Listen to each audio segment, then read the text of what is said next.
Meu caríssimo aluno, minha caríssima aluna, sejam bem-vindos a mais um encontro, o nosso 7º encontro da disciplina de Fundamentos da Administração Pública e dos Serviços Públicos.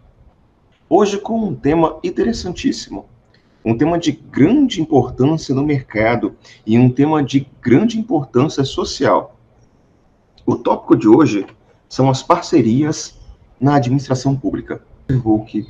Até então, nessa disciplina, você verificou o seguinte: você verificou que existem alguns fundamentos que são compartilhados entre a seara pública e a seara privada. E muitas vezes você observou que muito do que existe na seara privada pode ser observado e também trabalhado na seara pública. O ponto-chave disso é: como eu posso utilizar essa compreensão para o interesse público?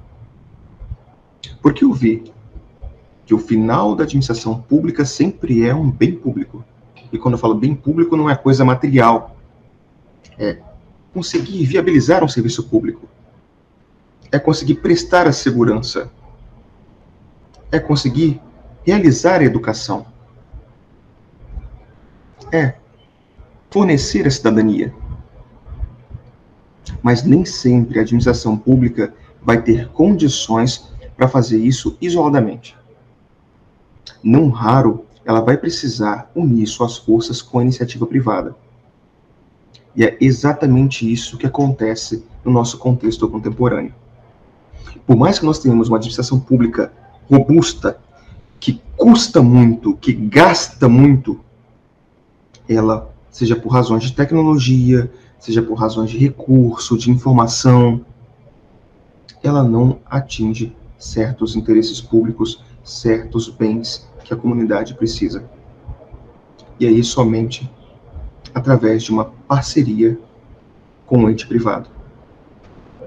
E se há uma parceria entre o ente público e privado, vai haver uma espécie de acordo, uma espécie de convenção, uma espécie de contrato que vai viabilizar a consecução desse objetivo conjunto.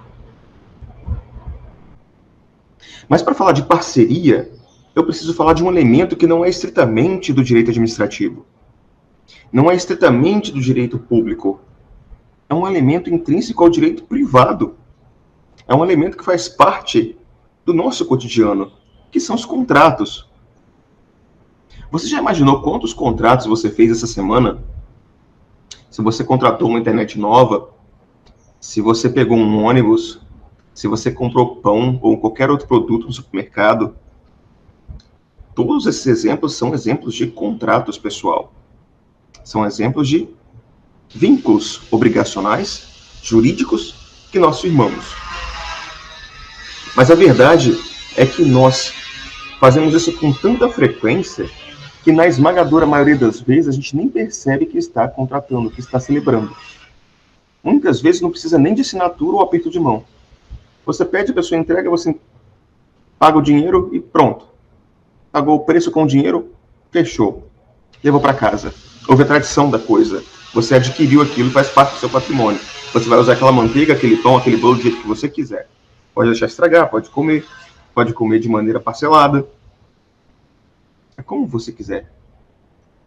Então perceba que talvez eu possa dizer que na base de toda economia está esse movimento contratual. Está esse movimento de pessoas comprando, vendendo, firmando contratos de transporte, prestação de serviço, dentre muitas outras situações, formando empresas, que também é uma situação contratual, com negociações entre empresas, que é mais um aspecto da relação contratual, no geral. Então perceba que o contrato ele é esmagadoramente importante, mas mais importante do que isso é que o contrato ele faz surgir um vínculo jurídico entre dois entes. E no caso das parcerias na administração pública, nós podemos ter vínculo entre dois entes públicos, o Estado com o município com outro município, o Estado, União e município, assim por diante, como também o município com a pessoa jurídica de direito privado, o Estado com a pessoa jurídica de direito privado, e assim sucessivamente. Então, quando nós falamos de contratos na administração pública para falar de parceria, é que queremos dizer que o contrato ele formaliza essa parceria e que não precisa ser uma parceria exclusivamente de entes públicos, de municípios, estado ou união. Pode ser também com a interferência de pessoas privadas.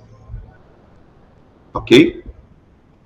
Parece um pouquinho difícil, mas eu vou deixar mais claro para vocês. Por que a gente tem um CPF? Que é a nossa identificação enquanto pessoas. Por que a gente tem um CNPJ? Que é como se fosse o número de nascimento de identificação daquela pessoa jurídica, daquela empresa, daquela associação, daquele sindicato, dentre outras coisas mais. Por que a gente faz isso? A gente tem essa formalidade pessoal. É porque esses elementos nos identificam como pessoa. E a nossa identificação como pessoa é importante, porque sendo pessoa eu tenho vontade. Eu tenho uma vontade manifestada de fazer algo. Eu tenho vontade de beber água, eu tenho vontade de contratar, eu tenho vontade de prestar um concurso público, eu tenho vontade de ter um novo cliente. Existe um filósofo chamado Schopenhauer, Arthur Schopenhauer, que ele escreve muito sobre vontade. Inclusive, a obra-prima dele é O Mundo enquanto Vontade e Representação. Então perceba que você se entende como ser humano em sua personalidade por muita vontade que você tem. E cada pessoa compra o que quer, vende o que quer, procura o trabalho que quer, porque olha, contrato CLT também é trabalhista, né? É um contrato de direito público. As pessoas divergem, né? A doutrina diz que às vezes é direito privado, às vezes é direito público, às vezes é direito privado, com norma de direito público, mas enfim, ainda assim é contrato. Então perceba que ainda assim você vê que muito do que eu tenho enquanto pessoa é exteriorizado, manifestado pela minha vontade. E é nesse ponto que existe o alimento da teoria geral dos contratos. A vontade. Porque, em tese, o município só vai celebrar parceria com você através de um contrato administrativo se ele tiver vontade. Se ele vê que a tua proposta é boa. Se você seguir o procedimento regular para tal. E aí, nesse ponto, você deve se perguntar, pô, mas o município tem vontade? O município tem vontade, o Estado tem vontade, a União tem vontade. Uma vontade que não é de uma pessoa única, mas é manifestada através de seus agentes, de seus representantes, de seu prefeito, de seu governador, de seu presidente, de seus secretários, de seus ministros. A vontade do Estado, no sentido lato, é manifestada por seus agentes. E nisso está um pouco do cerne da teoria geral dos contratos, porque o contrato é o quê? Se eu pudesse simplificar a definição de contrato, ele é um vínculo jurídico criado por uma manifestação de vontade. Uma pessoa quer, a outra quer também, então gera direitos e deveres recíprocos. Pensa num contrato de locação, por exemplo. Eu tenho, inclusive, no ponto em que estou aqui, no imóvel em que estou aqui, o locador desse imóvel, no primeiro momento, ele não queria alugar para ninguém. Mas ele gostou do meu perfil profissional, etc. Trabalha muito. E aí resolveu, para mim, especificamente, colocar esse ponto. Eu tive a proposta dele quanto ao preço, julguei que era justo e disse sim. Disso resultou o quê? E por coincidência está aqui. Resultou um contrato. Um contrato de locação. Feito por mim, inclusive. Perceba que as cláusulas de um contrato, elas são a vontade manifestada da pessoa que me alugou esse ponto e da minha pessoa que quis alugar o ponto. Ninguém me obrigou a nada. Ninguém obrigou ele a nada. Porque se existe coação, então é um vício do negócio jurídico. É um vício que pode atingir o contrato. Dentre muitos vícios que o contrato pode ter. O erro, o dolo, nulidades, capacidade, conta falta de capacidade, conta falta de formalidade básica. É muito complexo exteriorizar essa vontade, às vezes, com um nível de juridicidade adequado, de validade. Mas é tão parte do cotidiano que a gente só vai atrás mesmo quando tem uma falha muito grave. Isso eu devo dizer, relatar para vocês, a maior causa que eu tenho no momento é um problema contratual. Na verdade, são mais de 60 contratos de uma operação financeira única. E ali é muito vínculo, muita manifestação de vontade para analisar, individualmente no contexto. Então perceba a arquitetura. Não tem causa comparada a isso, eu estou na escala dos milhões e milhões. Perceberam? Como isso é basilar na economia e como isso é basilar para a vida do homem comum. Porque eu só tenho esse copo aqui na frente, porque eu comprei, contrato de compra e venda. Eu só estou aqui alocado dando aula para vocês porque eu contratei, contrato de locação. Isso é a teoria geral dos contratos. Entender de vontade, entender que tem uma vontade corretamente direcionada e entender que quem não quiser não contrata até um certo ponto. Isso no direito público está mudando. É por isso que eu estou falando disso. A figura do aperto de mão é o exemplo mais utilizado pelos professores mais clássicos da cadeira de direito civil quando eles falam de teoria geral dos contratos, que geralmente é a terceira ou quarta disciplina. O aperto de mão simboliza que as duas vontades estão alinhadas. Você aperta, você concorda. O problema é que vem depois do aperto de mão, né? Cláusulas a mais, ganância a mais, informações de menos. E aí você tem problemas no contrato. Mas não tenha dúvida, você faz um contrato, o contrato depende de vontade, e ele é elemento basilar para que muita coisa funcione em sociedade. Inclusive o trabalho que eu tenho com a Unifavem, com a nossa instituição, contrato de trabalho e CLT. Ok? Até aqui? Mas na administração pública, como é que esse vínculo contratual ele é firmado? Esse é um ponto, pessoal. Esse é um ponto muito casuístico, é um ponto que demanda assim, um panorama que uma aula do tempo que nós temos aqui, talvez uma aula de um dia inteiro, não consiga explicar. Mas a verdade é que a administração pública tem vários instrumentos para contratar, para celebrar contratos. Pode ser licitação, pode ser um chamamento público, pode ser um aviso de dispensa de licitação, que ainda assim vai gerar um contrato. E eu sei, porque eu dou parecer nesse sentido, enquanto servidor público, né, fora da advocacia privada. Então perceba que são vários os meios, vários instrumentos. E aí, esse contrato pode ser chamado de convênio, de contrato de gestão, de termos de parceria, de termos de fomento, e muitas outras coisas mais, que nós identificamos geralmente como contrato administrativo. Você imagina se você não tivesse a possibilidade de contratar enquanto administração pública. Porque até um certo ponto do conhecimento do direito, você acha que o Estado dá conta de tudo, né? Mas ele não dá conta. Nem ao nível orçamentário, nem ao nível de informação, nem ao nível de prestação de serviço, nem ao nível de conservação dos bens públicos, nem ao nível de recolhimento, de capacitação de servidor público, de realização de seleção para trabalhar no serviço público. Nem isso ele dá conta. Seja por técnica, recurso, informação, o que seja. Muitas vezes a administração pública tem que recorrer a terceiros, que não ela o administrado ou seu servidor, para poder realizar o seu objetivo final. Qual seja prestar um serviço público, realizar uma obra, manter segurança, ceder direitos fundamentais e outras coisas mais. Então é por isso que a gente vê objetivos ou objetos nesses contratos com a melhor das intenções possíveis. Como, por exemplo, compartilhamento de recursos, difusão de conhecimento, redução de custos para a administração, melhoria na qualidade dos serviços, fortalecimento da comunidade. Tudo isso através de contratos. Você imagina, por exemplo, o que um contrato com uma ONG pode ajudar de pessoas? E quantas pessoas podem ser beneficiadas pelo trabalho de uma ONG? A mesma coisa com as APAES. As APAES não são entidades públicas, só parecem que são. São entidades que dependem muito do que estamos falando aqui hoje, de contratos administrativos. Seja como você chame eles.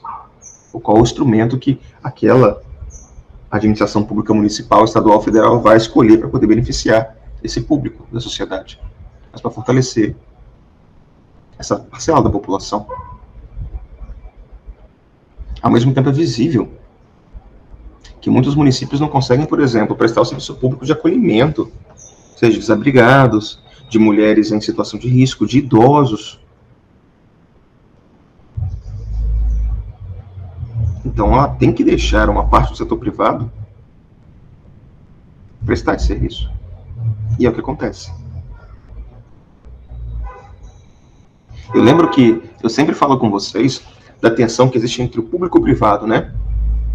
Mas a tensão existente entre o público e o privado, e agora aprimorando um pouco mais nossa disciplina, surgiu um outro grupo de pessoas que eu posso dizer para serem estudadas na nossa disciplina, que é o que chamamos de terceiro setor. Entidades que, em sua capa jurídica, são privadas, mas que trabalham em prol do público, do serviço público, da prestação do serviço público e outras coisas mais. Muitas vezes, é claro, com recurso público, sempre vigiado. Então, perceba que é uma teia, quando você junta Estado, entidade privada e terceiro setor, é uma teia que pode funcionar. Pode funcionar mesmo com a diversificação de recursos, não precisa vir tudo do município, do Estado, da União. A entidade também tem forma de se manter. Ela pode gerar a própria receita, muitas vezes não vinculada a lucro, mas pode. Então, é algo que pode prosperar. E que deve prosperar. Só quem mora numa cidade sem casas de acolhimento de menores, por exemplo, sabe a falta que faz. A mesma coisa com uma instituição de longa permanência para idosos.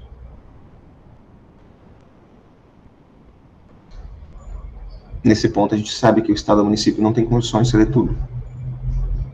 Mas se ele não cede, então, ele tem que permitir que alguém preste aquele serviço público, ainda que seja um ente privado. O instrumento que vai permitir as condições do serviço público é o contrato administrativo, com objetos como aqueles que definimos aqui. Mas, Tiago, isso acontece com a liberalidade, com a expressão da vontade que a gente geralmente vê na esfera privada. Eu vou ali, compro uma roupa, é um contrato de compra e venda e tá tudo certo, é assim que a administração faz? Pior que não, pessoal. É aí que a coisa vai ficando cada vez mais complicadinha. Porque firmar contratos com a administração pública sempre depende de um certo procedimento.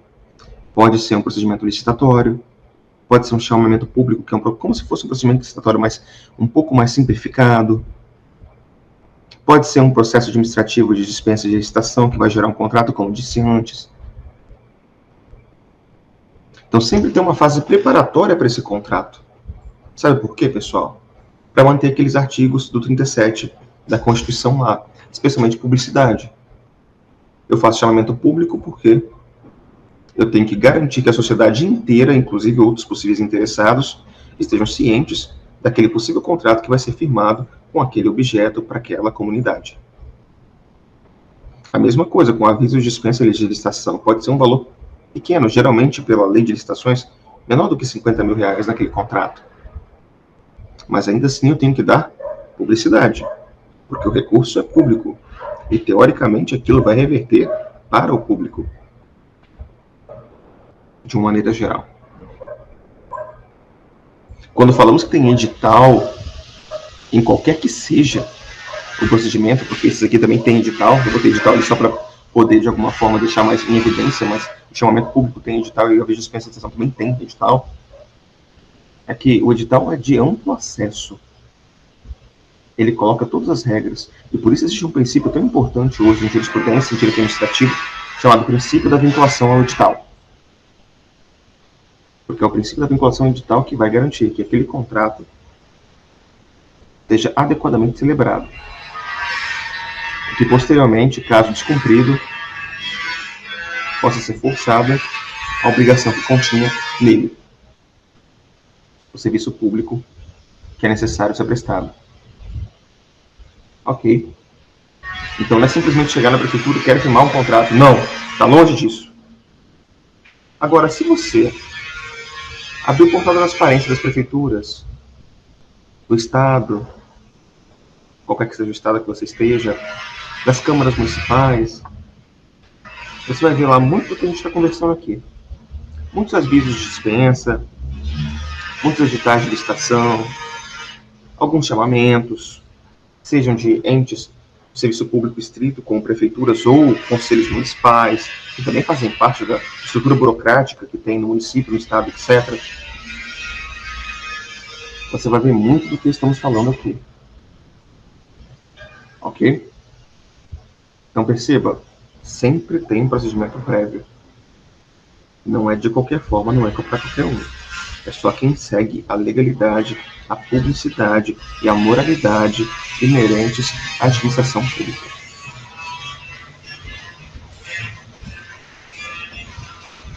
E a pergunta lógica que você vai me fazer depois disso é: Tiago, o que acontece então se a entidade privada que firmou esse contrato administrativo com o poder público não cumprir adequadamente as obrigações que ela voluntariamente assumiu?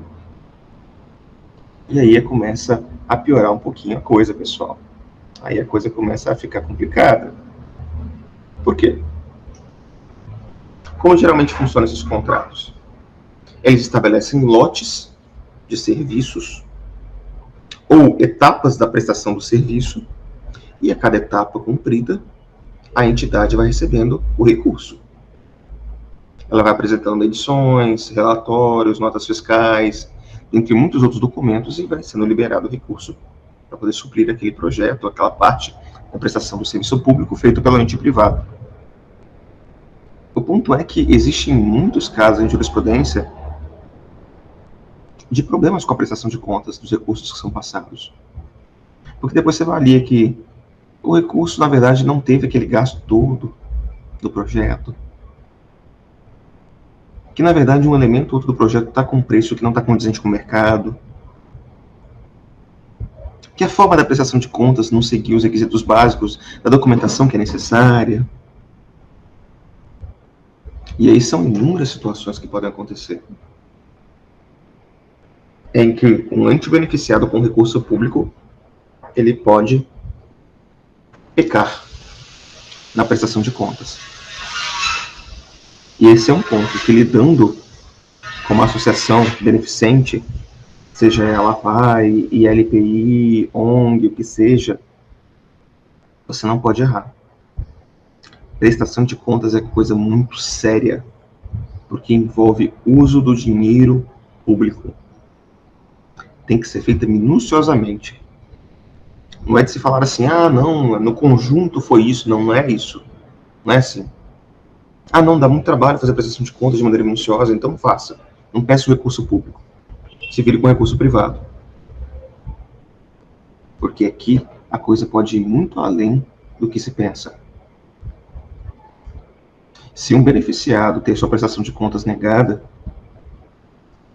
ele pode ter seu nome inscrito em dívida ativa daquele ente federativo. O que significa dizer que ele teve o recurso direcionado para o projeto, mas não prestou adequadamente os custos da utilização daquele recurso que ele teve. Então, se, por exemplo, a pessoa teve 100 mil para um projeto, mal prestou as contas e acabou se verificando que, na verdade, foi utilizado 80 mil daqueles 100 mil repassados. Onde estão os 20 mil? E aí você vê vários instrumentos utilizados pelas fazendas públicas, pelos municípios, pelos estados e pela União, para poder pegar esse dinheiro de volta. O mais comum é a inscrição em dívida ativa.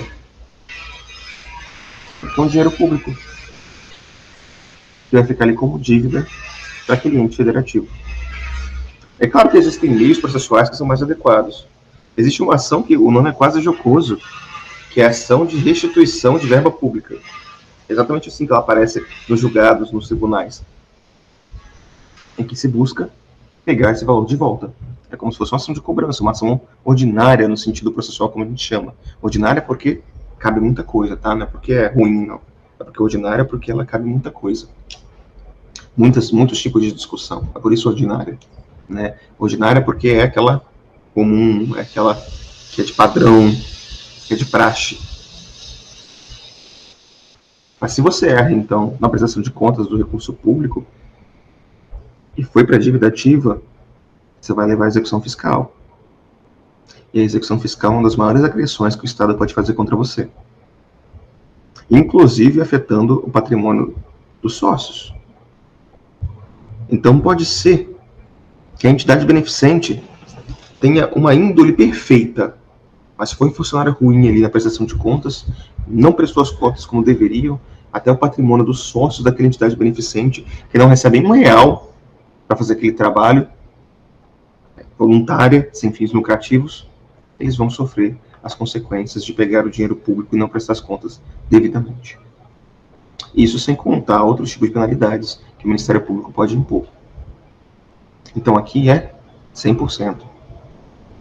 Tem que prestar as contas direitinho. Porque se for para dívida ativa, depois é muito difícil reverter. Aí é um processo tributário mesmo, que é a área na qual eu atuo. Agora, de maneira não tão permanente, aparece muita coisa, no fluxo da advocacia aparecem muitas áreas, né, diferentes para poder trabalhar, muitas causas interessantes, que não exatamente no tributário, às vezes no empresarial, às vezes no civil, mas que eu gosto bastante.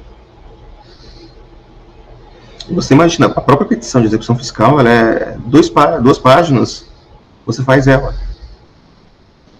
2 pontinhos ali, 2 canetadas, já era. Você anexa a CDA e manda ver. E aí, meu amigo, se você não garantir o juízo, você vai ter poucas chances de defesa efetiva. Só que para poder se defender, você tem que colocar o dinheiro que está sendo cobrado lá, né, de volta em juízo. Puxado. Não é? Mas aí vem uma questão que tem aparecido muito na minha atividade prática atualmente. Vamos supor, isso é um caso real, tá? Até aqui o próximo slide. Isso é um caso real.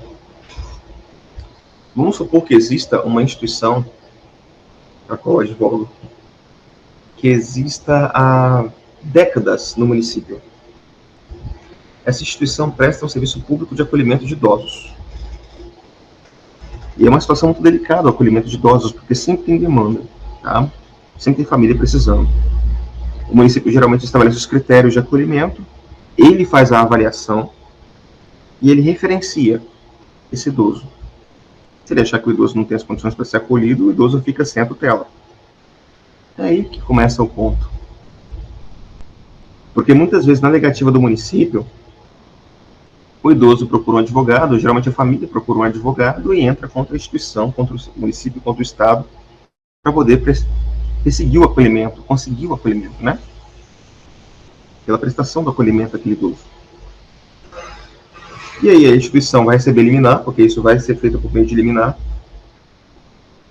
só que aquele idoso está ali não pagando. Mesmo com a porcentagem que você pode reter benefício previdenciário, se ele tiver, é muito pouco para poder manter o idoso em grau de dependência alto, que geralmente a gente chama de grau 3, né? São 3 graus de dependência. O 3 é o maior. Dentro de uma instituição bem cuidado, bem tratado, com atendentes, com cuidadores, ainda assim dá terapia para ele, para aumentar a expectativa de vida e para dar um tratamento digno e humano para a pessoa também. Então você acha que um subsídio aí, um provento de aposentadoria de 2 salários mínimos, não dá para fazer isso. Tá? Noção de realidade. Mas, enfim. E imagine que entre no contexto uma administração pública que comece a ter resistência contra essa instituição. Comece a resistir contra o acolhimento naquela instituição. Por questões financeiras, por questões partidárias, por qualquer questão pessoal que tenha, não importa a questão. A pergunta que vai ficar é, olha, só porque aquele que manifesta a vontade do município não quer celebrar contrato administrativo com a instituição de acolhimento de idosos, a instituição vai ficar sem o acolhimento, sem a prestação do serviço público de acolhimento que o município até então não foi capaz de prestar? Olha o problema que eu tenho nas mãos. Eu já disse para vocês, isso é o caso real. Que muitos idosos, as suas famílias dos idosos, na verdade, entram com processos para serem acolhidos nessas instituições, nessa instituição em específico. Mas acontece no estado inteiro e no Brasil inteiro por consequência. Mas o município não quer fazer repasse de valor.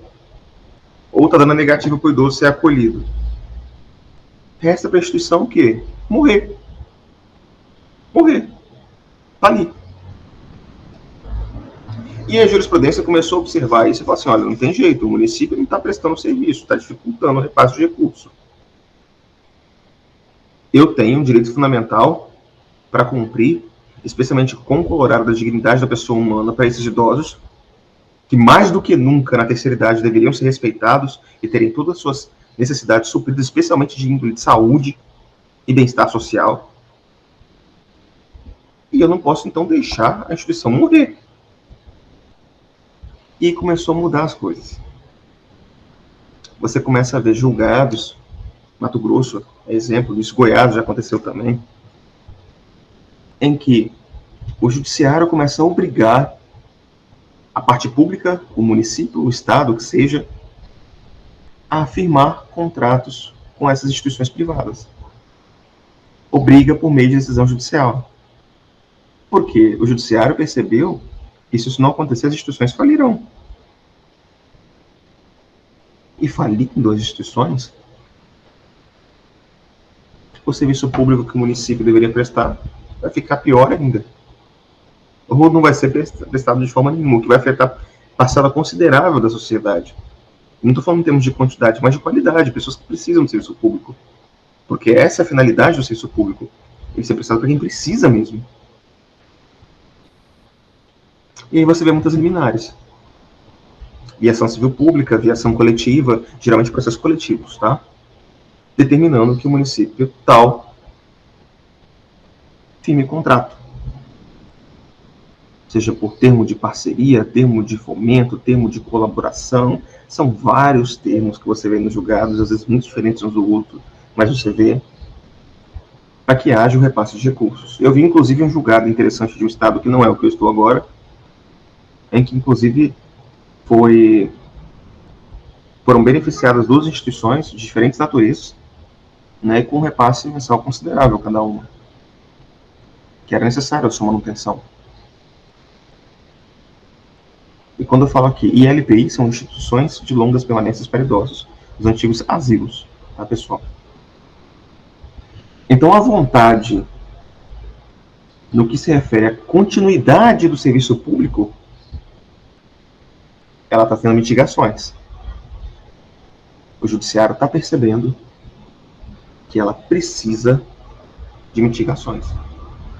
Porque não é apenas por questão partidária, não é apenas por questão pessoal que um serviço público tem ou deveria deixar de ser prestado.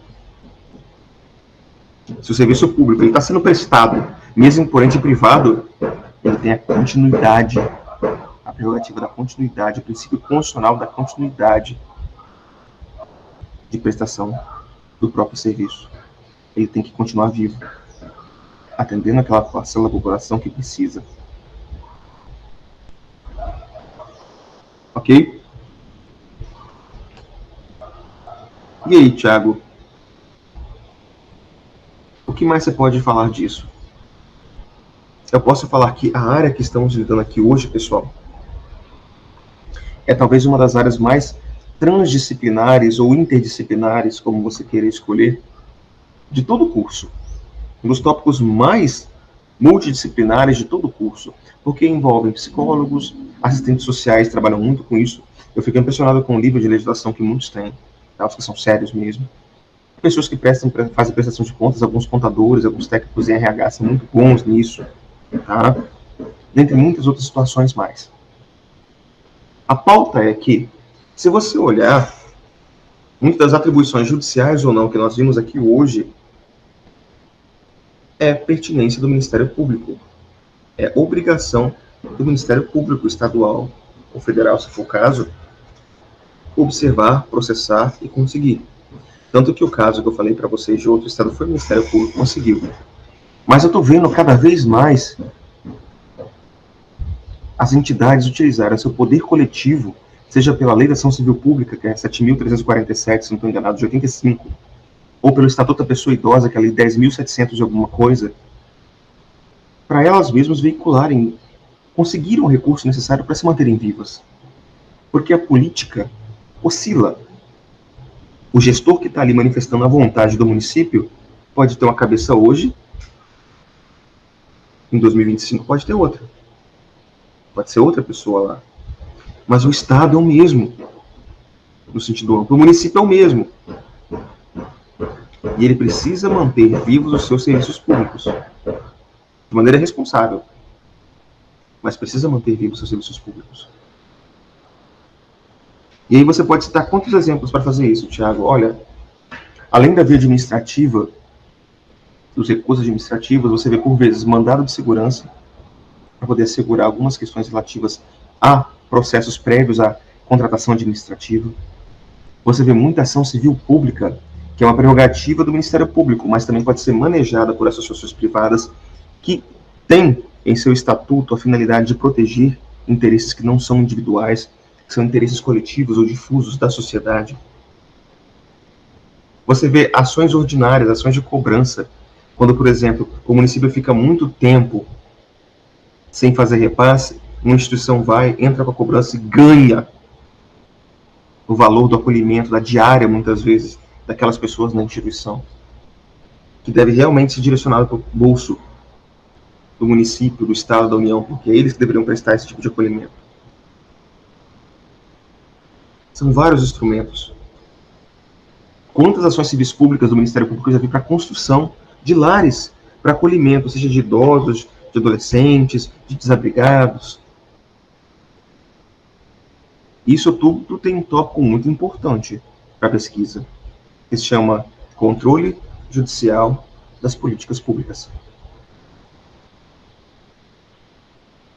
Então perceba, seja pela legitimidade que aquela própria associação pode ter com o seu advogado ou através da tutela do Ministério Público, é possível sim, desde a construção até o aumento do repasse, você ter medidas judiciais para manter vivo um serviço público que você, por outrora, por outra via, deveria ter vivo via contrato administrativo.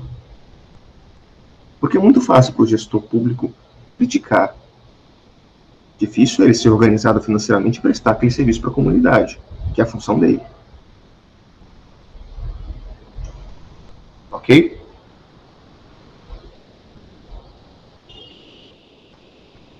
Tiago, conta um pouquinho mais das formalidades e cuidados que eu tenho que ter nos contratos com a administração pública.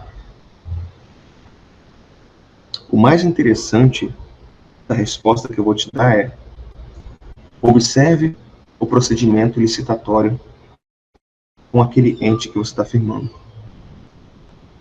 Sempre tem uma minuta prévia de um contrato, de um termo, daquilo que vai ser assinado por você enquanto representante da entidade depois. Ali geralmente se fala que tem cláusulas essenciais e acidentais, mas é uma questão de contrato administrativo, direito administrativo, mas observe ali quais são as obrigações e se você tem a capacidade de cumprir essas obrigações. Isso evita muitos problemas. Mas se eu puder te dar um conselho, participe de associações comunitárias, beneficentes, conselhos municipais, porque é essa via coletiva que realmente, na atualidade, está dando tutela para os direitos. Em tudo que aquilo o Estado falha, em definição de orçamento, em fazer andar o serviço público, em prestar o serviço adequadamente, o terceiro setor está dando um show. Muitas vezes, é claro, forçadamente, através de ações judiciais. Mas então, participe. Faça parte. Recapitulando, parcerias, administração pública. A administração pública, é claro, precisa de parcerias para chegar aonde ela quer, para prestar o que ela precisa. Se não fosse assim, nós não teríamos tantas licitações e não seria um mercado tão rentável até mesmo para a advocacia. Não teríamos, por exemplo, empresas que são totalmente voltadas para obras públicas, como eu já advoguei para algumas. Parcerias são essenciais. Parcerias entre entes da própria administração ou entre administração e entes privados. Parcerias que passam pela teoria geral dos contratos. Contratos que são expressões da vontade daqueles entes envolvidos. Contratos que trazem cláusulas, contratos que trazem direitos e deveres. E como se diz no direito civil, que firmam obrigações. Obrigações que devem ser cumpridas, não importa o nome do contrato. E que, se não cumpridas adequadamente, chegam à penalidade de sanção ou até mesmo a restituição do valor que foi colocado a título de repasse. Então, esse é o nosso tópico de hoje. O tópico das parcerias na administração pública. Lembre-se de ONGs, lembre-se de associações, lembre-se de LPIs, dentre das coisas mais. Os sindicatos, apesar de eu falar muito de sindicato, não entram aqui nessa aula de hoje. Eles não são estritamente terceiro setor. São mais entidades ligadas a um outro tipo de defesa de direitos, em que pese tenham também legitimidade coletiva. E nunca se esqueça, o Ministério Público tem muitas atribuições nessa matéria. E se o Ministério Público não conseguir a tutela que você precisa, provavelmente a entidade vai ter força coletiva para poder fazer isso por ela mesma, por via processual. Seja por via de ação coletiva no sentido estrito, ação ordinária, mandado de segurança coletivo, dentre outras situações mais. A Lei da Ação Popular está aí para isso, a Lei da Ação Civil Pública está aí para isso, o Estatuto da Pessoa Idosa está aí para isso, a Constituição está aí para isso, entre muitas outras leis que regulamentam essa matéria. Mais uma vez, foi um prazer estar com vocês. E até o nosso próximo encontro.